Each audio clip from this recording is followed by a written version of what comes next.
Palavra da Verdade, com Hernandes Dias Lopes. Eu convido você para abrir sua Bíblia comigo no Salmo 84. Salmo 84, versos de 1 a 12.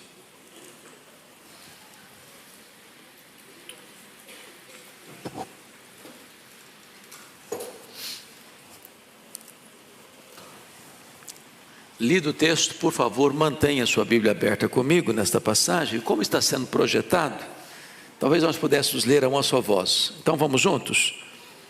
Quão amáveis são os teus tabernáculos, Senhor dos exércitos. A minha alma suspira e desfalece pelos átrios do Senhor. O meu coração e a minha carne exultam pelo Deus vivo.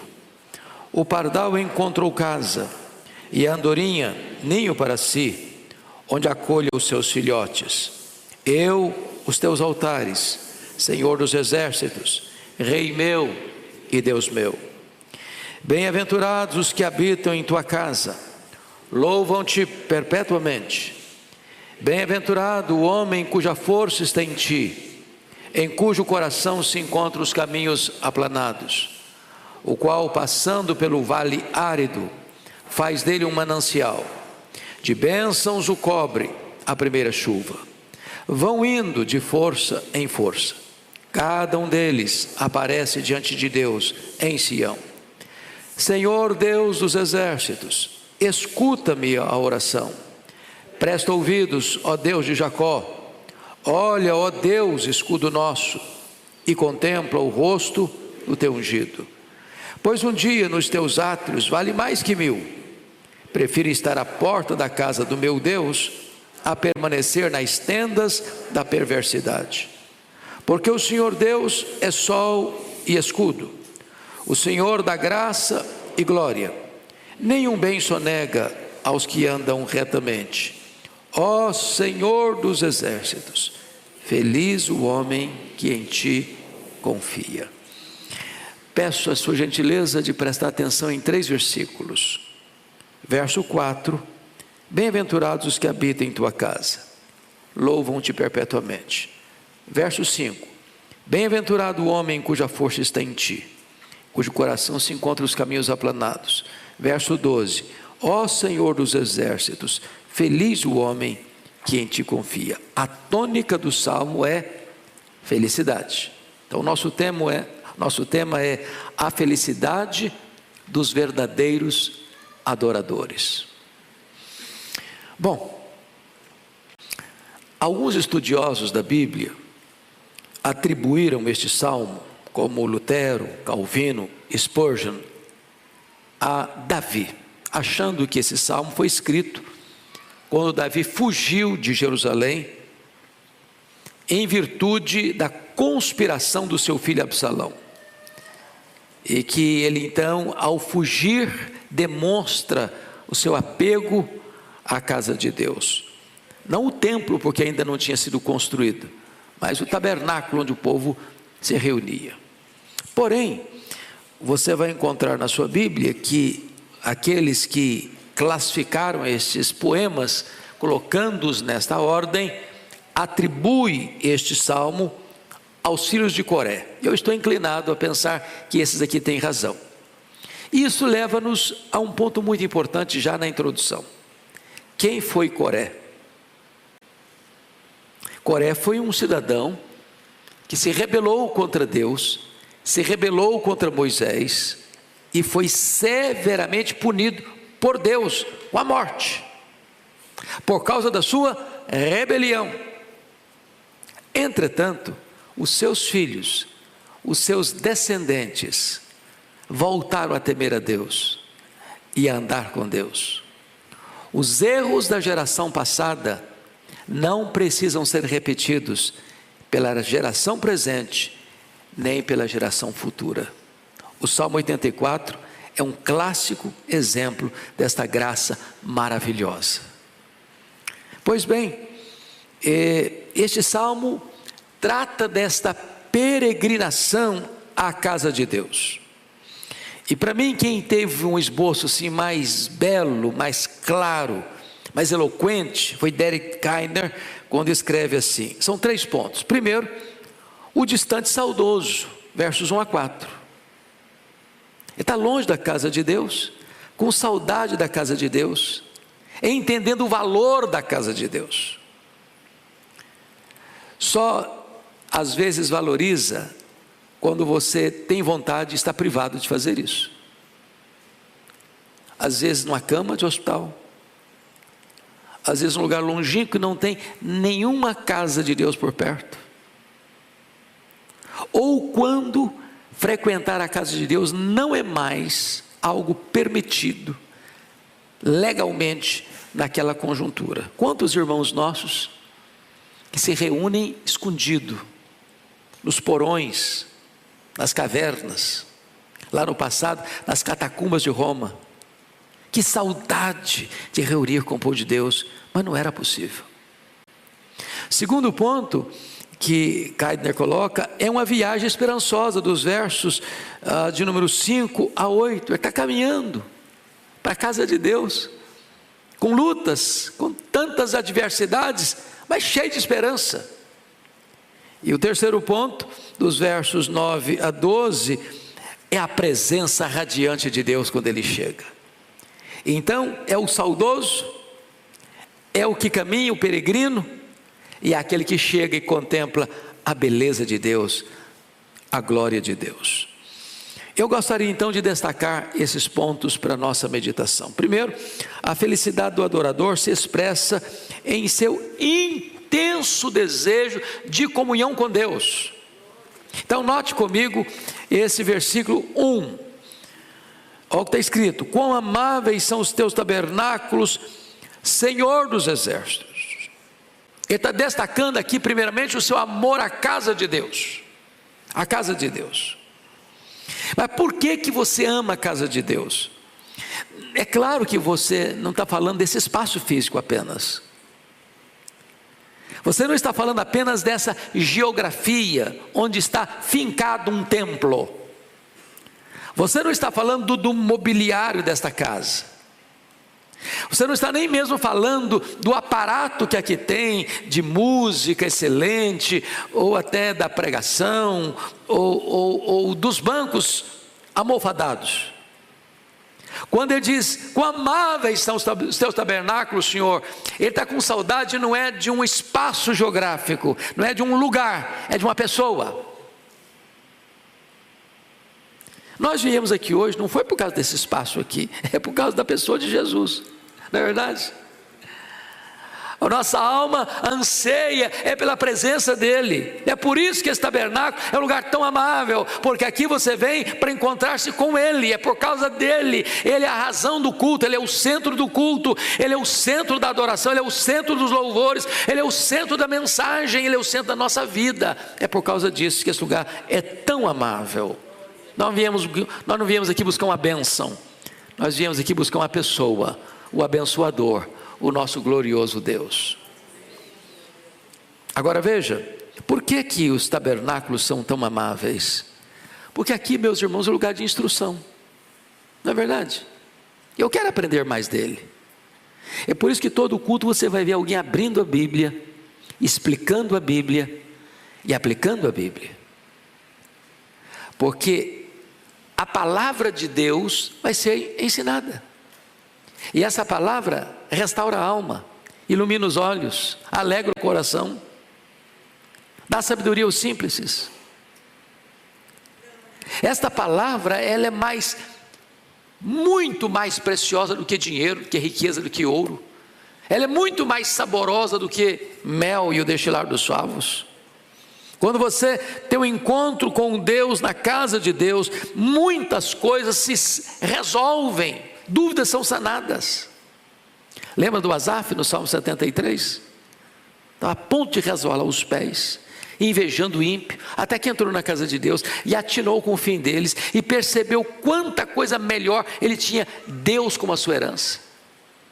Quando você entra na casa de Deus, às vezes abre-se os olhos para contemplar quem é Deus, quem é você e os desafios de Deus para a sua vida, como Isaías. Eu amo a casa de Deus porque aqui eu encontro cura, iluminação, instrução, exortação, consolo, restauração. Eu não sei quanto a você, mas quantas vezes já vim para a igreja, irmãos, com um nó na garganta?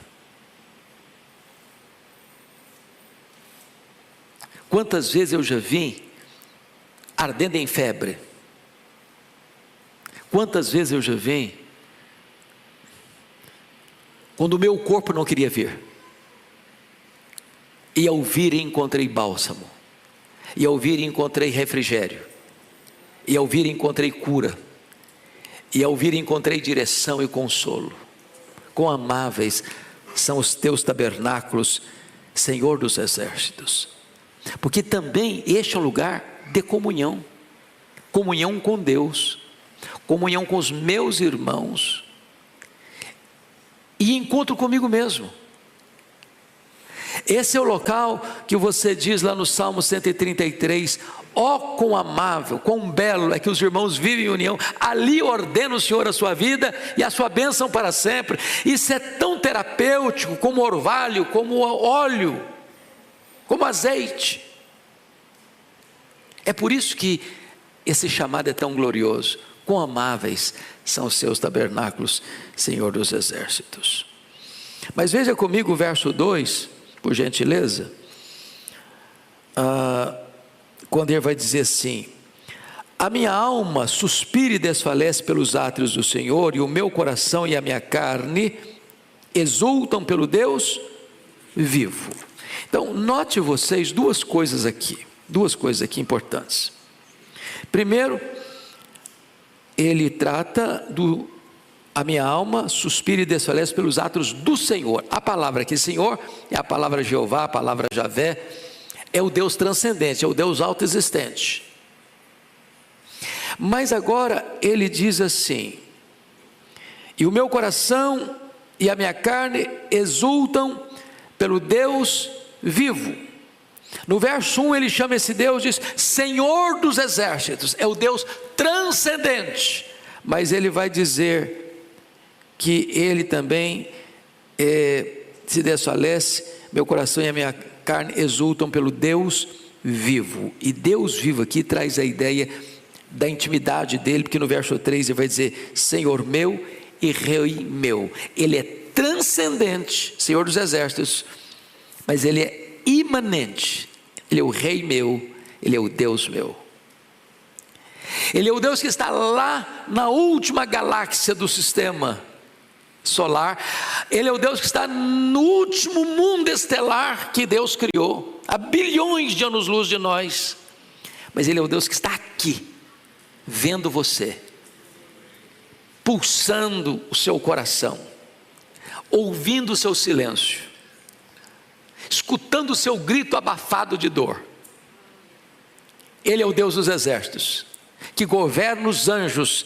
Ele é o Deus que sonda o seu coração. É o Deus da sua vida, o Deus da sua experiência. Pois bem, por que esse adorador é feliz? Segundo lugar, porque esse adorador, ele é despertado pelas bênçãos espirituais que encontra na casa de Deus. E que bênçãos são essas? Primeiro, segurança e proteção para toda a família. Olha comigo o versículo 3. O pardal encontrou casa, e a andorinha ninho para si, onde acolhe os seus filhotes. Eu os teus altares, Senhor dos exércitos, Rei meu e Deus meu. O pardal, talvez de todas as aves, é o mais simples, é o mais comum. É aquele que você nunca viu uma pessoa comprar um pardal. Falou, eu vou dar R$1.000 num pardal para ter um pardal na gaiola. É o mais comum, mais simples. A andorinha já é uma ave que gosta de voar em bando. Já viu falar que uma andorinha só não faz verão? Isso está representando para nós duas coisas. Primeiro, meus amados irmãos, nós somos pessoas comuns. Ninguém aqui, nariz empinado. A casa de Deus acolhe pardal comum, acolhe andorinha que gosta de andar em bando. Se a casa de Deus naquela época, diziam os estudiosos, que se uma ave fizesse seu ninho no templo, no local de reunião de adoração, esse ninho não podia ser tirado daí e essa ave não podia ser morta. Se Deus acolhe até os pássaros irracionais, quanto mais Ele nos acolhe. Quanto mais você vale do que pardal, quanto mais você vale do que andorinha. Deus acolhe você. A casa de Deus é um lugar de abrigo para você e de ninho para os seus filhos. Eu fico muito feliz de ver pais e mães trazendo os filhos para a igreja. Parabéns, mamãe. Parabéns. Parabéns. A casa de Deus é lugar para acolher crianças, desde a sua infância. Tem muito pai hoje que tem medo, não vou levar meu filho que é muito sensível, ainda está na fase muito perigosa, pode ficar. Não, filho, já diz os estudiosos aí, que se você protege demais, não pega anticorpo. Aí fica fraco mesmo, qualquer ventinho dá problema. Traz o seu filho para a igreja mesmo. Aqui é o lugar dos nossos filhos crescerem, aqui é o ninho de proteção, de cuidado. Mas veja que nós não temos na casa de Deus apenas segurança e proteção, não. Nós temos na casa de Deus também redenção e resposta às orações. Olha o que está escrito no verso 3, na parte final: eu encontrei os teus altares, Senhor dos exércitos, Rei meu e Deus meu. Preste atenção que ele não fala de altar, ele fala de altares. E quando você vai para a estrutura do tabernáculo ou do templo, você tem dois altares. Quais altares? Primeiro, o altar de bronze. O altar de bronze era o altar do sacrifício, onde o cordeiro era queimado, imolado e queimado, como oferta pelo pecado. Aqui na casa de Deus você encontra a mensagem da cruz. A cruz, é por isso que você vai ler... olha ali, lá no seu Salmo 84, no cabeçalho que tem escrito aí: ao mestre de canto, segundo a melodia, os lagares. Os lagares. O que é um lagar? É um lugar que se pisa as uvas, esmaga as uvas. O altar de bronze foi o lagar, onde Jesus, o Cordeiro de Deus, foi exprimido. Agradou ao Pai moê-lo. Seu sangue foi vertido para a nossa redenção. Bendito seja Deus. Você encontra na casa de Deus a mensagem da cruz, a mensagem do Evangelho, o refúgio da redenção no altar de Deus, porque nesse altar o Cordeiro de Deus foi imolado e ele morreu pelos nossos pecados. Mas quando você saía do altar de bronze, você passava pela bacia com água, símbolo da purificação, você entrava no lugar santo. E o que estava lá? Estava lá a mesa com os pães da proposição, estava lá o candelabro, estava lá, que mais? O altar de incenso, que representa as orações dos santos. Aqui você encontra salvação, e aqui você encontra comunhão com Deus, aqui você fala com Deus, aqui o véu já foi rasgado, aqui você tem livre acesso, aqui você fala com Ele, Ele escuta você. É um encontro com o Deus da salvação, um encontro com o Deus da providência. É por isso que os altares de Deus são tão amáveis. Mas ele termina no verso 4 com a ideia da alegria. Bem-aventurados os que habitam em tua casa, louvam-te perpetuamente. Agora notem, a palavra bem-aventurados é muito feliz, mas muito feliz. Mas não é aquele que vem na casa de Deus em ocasiões especiais apenas.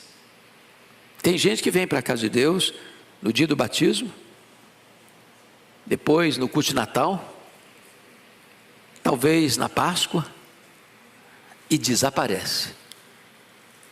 É membro invisível da igreja visível. Ele é o membro invisível da igreja visível.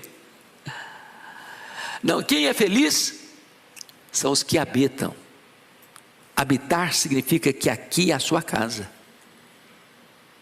Você é frequente, você participa, você faz parte, você não é visitante, você não é turista, você não é um hóspede de um hotel que vem e vai embora.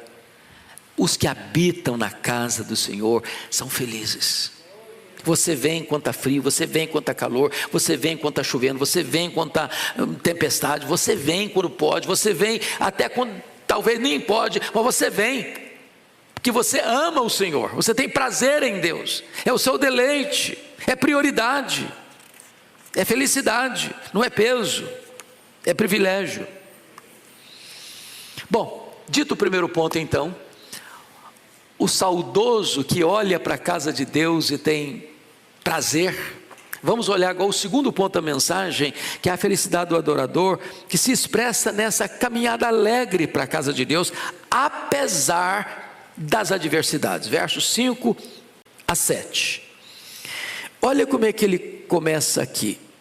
Verso 5, ele diz assim: bem-aventurado o homem cuja força está em ti, em cujo coração se encontram os caminhos aplanados, o qual passando pelo vale árido, faz dele um manancial. De bênçãos o cobre a primeira chuva, vão indo de força em força, cada um deles aparece diante de Deus em Sião.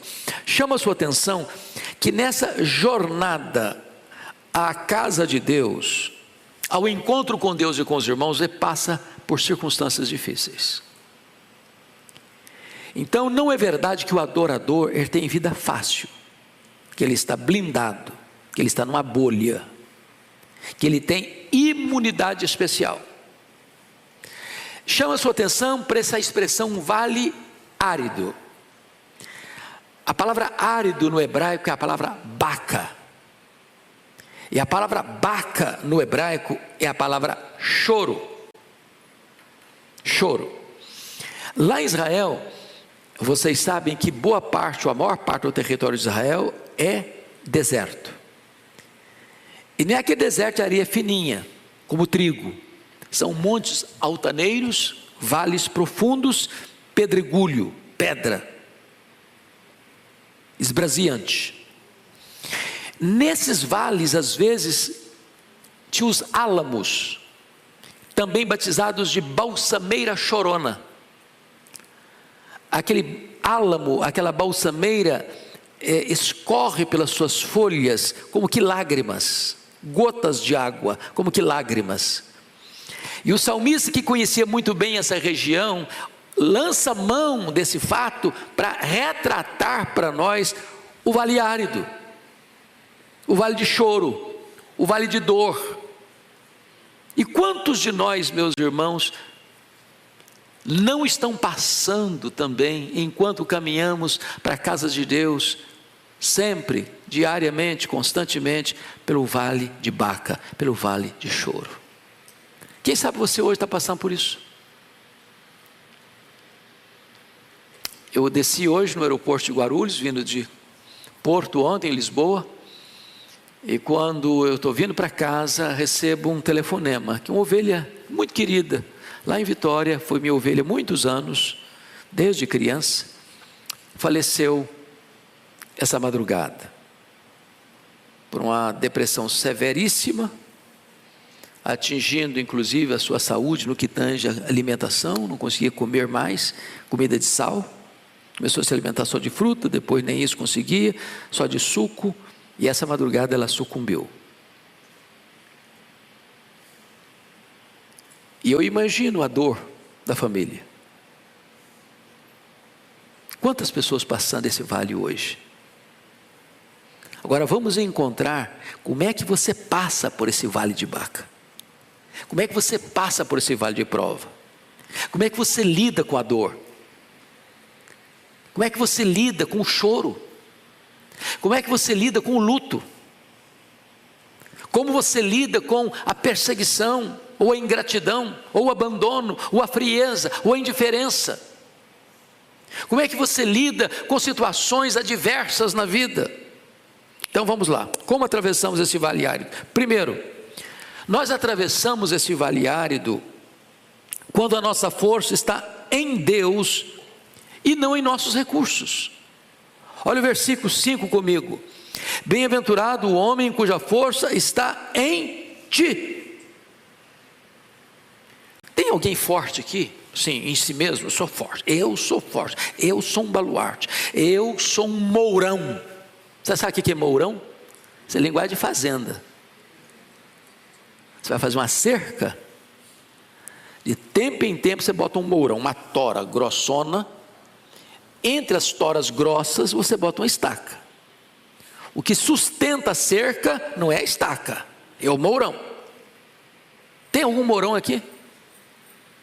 Todos nós somos frágeis. Nós não conseguimos ficar de pé escorados no bordão da autoconfiança. O Evangelho é totalmente distinto da psicologia de autoajuda, que diz que você é forte. Nós somos fracos, muito fracos. Feliz não é o homem que eu sou forte, eu posso, eu consigo, eu tenho a força, eu tenho o poder, eu. Não, para com eu. Feliz é o homem cuja força está em Deus. Ele é o onipotente, eu sou fraco.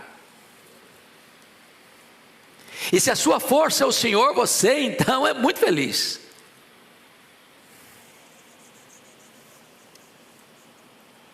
Se você parar para olhar nas Escrituras, o que Paulo diz: tudo posso naquele que me fortalece. Posso passar por momentos de fartura, posso passar por momentos de escassez, tudo posso. Ele me fortalece. Ele me fortalece. Segundo lugar, como é que você pode passar por esse vale de Baca, do choro? Segundo, quando reagimos diante dos problemas de forma ultra circunstancial. Veja comigo de novo o verso 5, parte B e verso 6. Em cujo coração se encontram os caminhos aplanados, o qual passando pelo vale árido faz dele um manancial de bênção, cobre a primeira chuva. Vamos entender isso aqui. Preste atenção na figura que ele está traçando. Em cujo coração se encontram o quê? Os caminhos aplanados, o qual passando pelo vale. O que é vale? Depressão, buraco. O coração está no plano, os pés estão no vale. Qual é a reação natural do ser humano? Quando os pés estão no vale, o coração também está no vale. Em outras palavras, os sentimentos seguem as circunstâncias. Se eu estou passando um baita de um problema, eu estou derrubado. Se eu estou chorando por uma dor, os meus pés estão lá e o meu coração também, lá no vale. Agora, se o Senhor é a sua força, mesmo que as circunstâncias sejam carrancudas, que os seus pés sejam lá no vale, aqui no coração a coisa está o quê? Está plana. Isso é reação transcendental. Consigo isso por mim mesmo? Eu convenço a mim mesmo de que eu sou forte? A ajuda vem de dentro? Não. Se a força sua é o Senhor, então você vai ter uma reação transcendental. Ainda que a circunstância seja de vale, no seu coração está tudo plano, está tudo serenado. É isso que ele está nos dizendo. Eu quero dizer para você nesta noite que Jesus está aqui e Ele pode não apenas acalmar o seu coração, mas Ele pode também resolver o problema da circunstância. É isso que vai tratar agora no terceiro ponto. A nossa força, se está no Senhor, então nós transformamos os vales de lágrimas em mananciais. Olha o versículo 6. O qual passando pelo vale árido faz dele um manancial de bênçãos o cobre a primeira chuva. O vale é seco, é árido, a circunstância é medonha, o problema é real, a carranca da crise está te assustando. E agora, não é você, é Deus quem faz dessa circunstância difícil um manancial. Manancial é antônimo de vale árido. Manancial é o contrário de vale árido. Deus não mudou só seus sentimentos, não. Deus mudou suas circunstâncias. Lembra nas tempestades que Jesus acalmou? Tanto em Marcos 4 como em Mateus 14.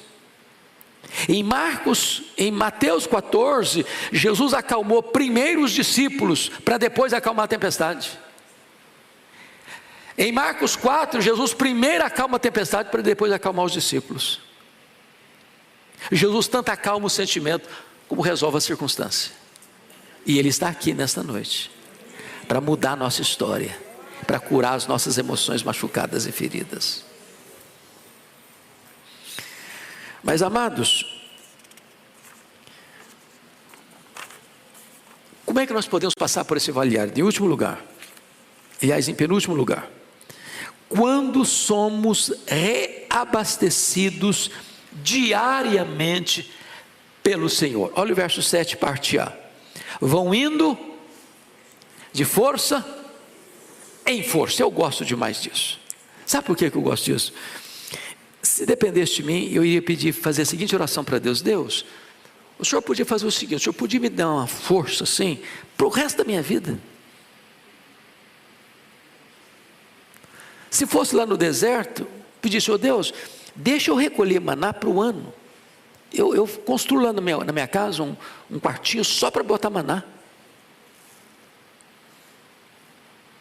Não seria legal? Eu disse, todo dia você vai ter que colher maná, todo dia. Para você entender que você depende de mim todo dia. A força do ontem já não serve para hoje. A plenitude do Espírito Santo de ontem já não serve para hoje. A dose da ração diária de Deus de ontem já não dá para hoje. Todo dia Deus fortalece você. Seu tanque fica vazio, você começa a andar na reserva. E Deus fala, meu filho, eu vou encher seu tanque de novo. Amanhã você volta aqui, que o meu posto aqui não tem crise de abastecimento. Todo dia, de força em força, de força em força, de força em força, de força em força, de força em força. É maravilhoso isso, porque não há limitação em Deus. Ele tem para nós o suficiente. Ele vai suprir em Cristo Jesus todas as nossas necessidades. Todo dia. Todo dia. Você vai indo de força em força. Você acha que não vou aguentar não, Senhor, eu não vou aguentar. Não vai aguentar sim, meu filho. Vou segurar você pela sua minha mão direita, vou guiar você com o meu conselho eterno, vou receber você na glória. E tem uma coisa, tem bondade, tem misericórdia, todo dia acompanhando você. Agora notem em último lugar desse ponto. Nós passamos vitoriosamente pelo Vale de Baca quando caminhamos na certeza de uma gloriosa chegada. Olha o versículo 7, parte B. Está escrito assim: cada um deles aparece diante de Deus em Sião. Preste atenção que nós estamos falando da peregrinação para a casa de Deus. Eles tinham festas anuais, lembram disso? Festa da Páscoa, festa do Pentecostes, dos tabernáculos. E eles iam formando caravanas, engrossando caravanas. E eles se acampavam em clareiras, na beira das estradas.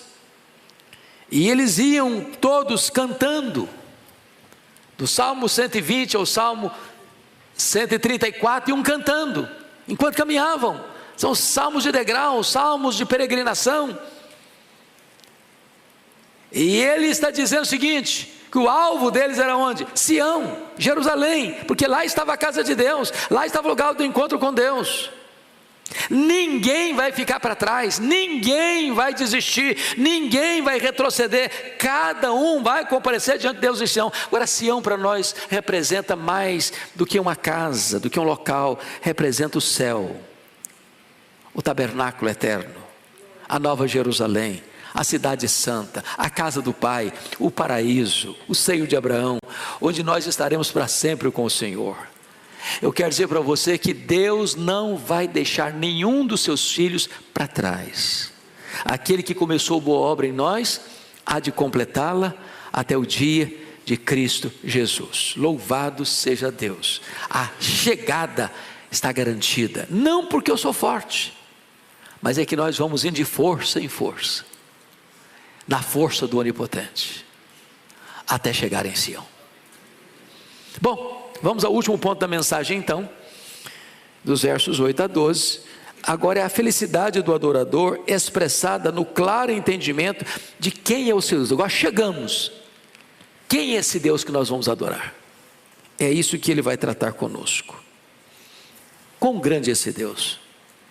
Irmãos, pense comigo aqui. Daniel disse o seguinte no seu livro: o povo que conhece a Deus é um povo forte. Qual o povo que é forte? Que conhece a Deus. A.W. Tozer, que foi um homem de Deus do século passado, disse que o maior problema da igreja é que ela para muito pouco para refletir sobre a grandeza do Deus que ela tem. Quem é o seu Deus? Quão grande é o seu Deus? O profeta Isaías, ao tratar da majestade de Deus, usa figuras belíssimas. É o que mede as águas na concha da sua mão. É o que pesa o pó das montanhas em balança de precisão. É o que mede os céus a palmos. É o que espalha as estrelas no firmamento, e por ser forte em força e grande em poder, quando a chama pelo nome, nenhuma só delas vem a faltar.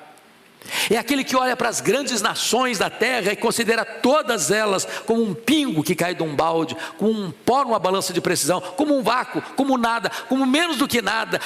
Este é o nosso Deus. Estamos na presença do Deus vivo, todo-poderoso. Então quem é esse Deus? O salmista começa a responder. Primeiro, Ele é o Deus que responde às nossas orações. Olha comigo o verso 8 e 9. Você pode ler comigo esses dois versos? Vamos juntos? Senhor, Deus dos exércitos, escuta minha oração. Presta ouvidos, ó Deus de Jacó. Olha, ó Deus, escudo nosso, e contempla o rosto teu ungido. Primeira coisa que ele reconhece, que esse Deus é soberano em seu poder. Ele é o Senhor dos exércitos. Ele manda no céu, Ele manda na terra, Ele manda no inferno, Ele manda no universo. Segundo, esse Deus é o Deus da aliança, é o Deus de Jacó. Sabe o que é camarada difícil, complicado? Pois é, Deus é o Deus de Jacó. É o Deus que, apesar das nossas fraquezas, não desiste de nós. Apesar dos nossos deslizes, Ele não abre mão da nossa vida. Esse Deus, Ele é generoso em dádivas, porque o verso 11 vai nos informar, lá no finalzinho, confirem comigo, porque o Senhor dá graça e glória, e nenhum bem sonega aos que andam retamente. Quantos bens que Deus não sonega? Nenhum. Ele não sonega nenhum bem aos que andam retamente. Seu Pai tem recursos inesgotáveis, inexauríveis.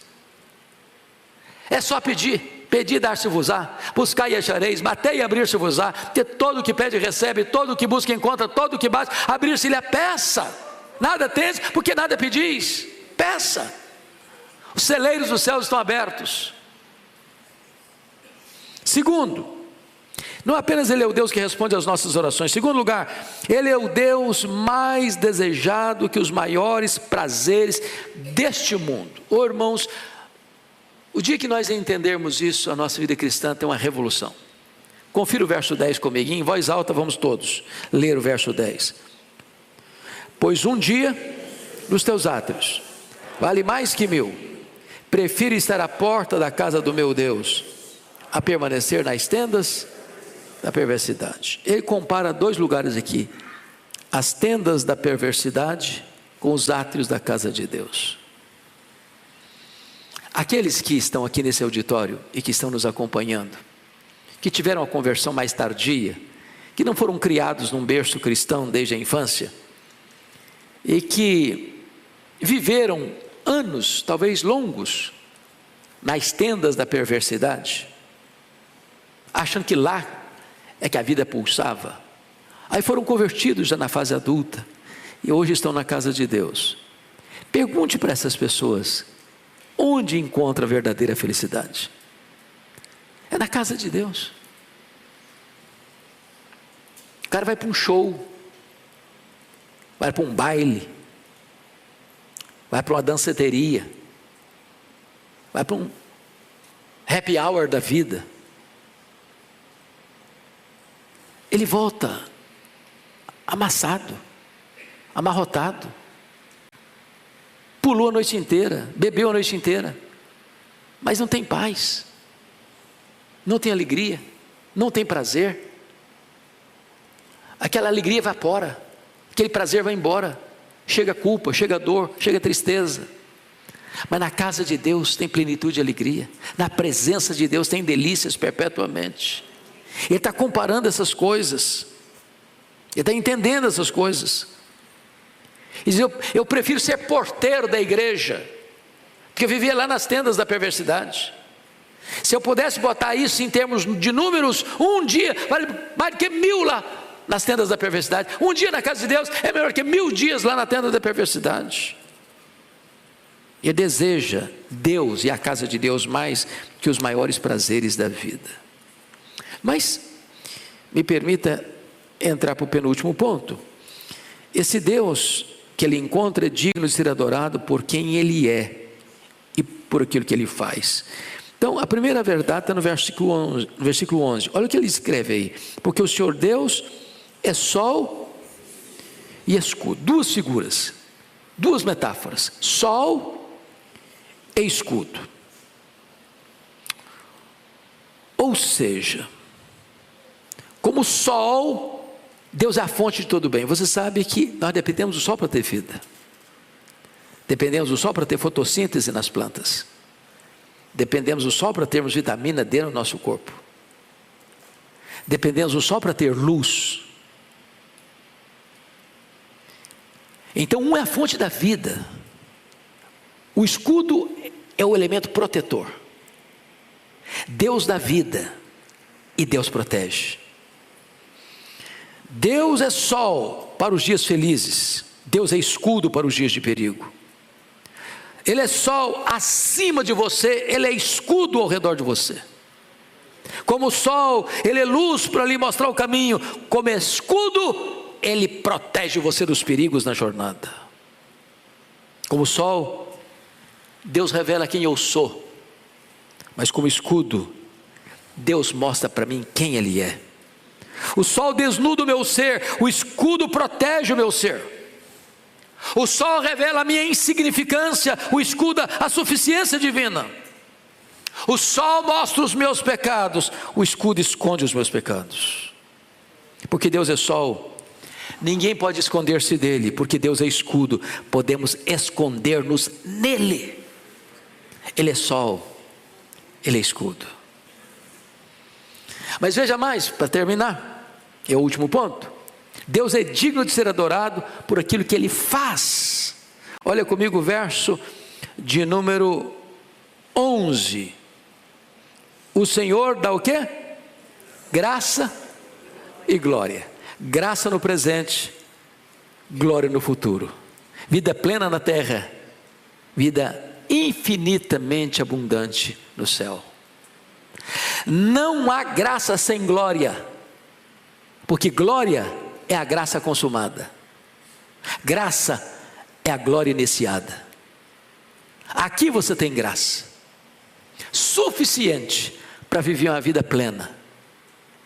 Lutas sim, sofrimento também, fraquezas muitas, enfermidades tantas, mas a minha graça te basta, diz o Senhor.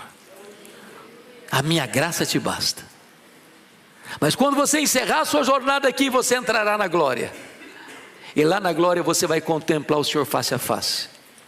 E lá na glória você vai reinar com Ele para sempre. E lá na glória você vai ter um corpo semelhante ao corpo da sua glória.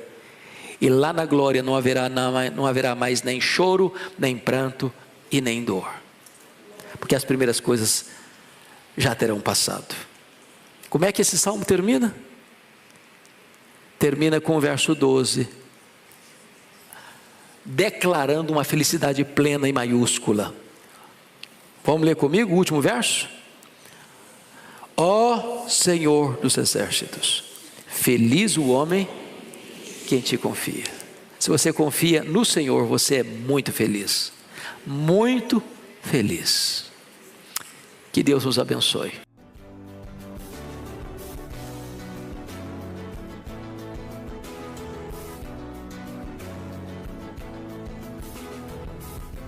Palavra da Verdade, com Hernandes Dias Lopes.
In the dark where shadows play, heartbeats echo in dismay. Lost the map to yesterday, words too sharp to ever say.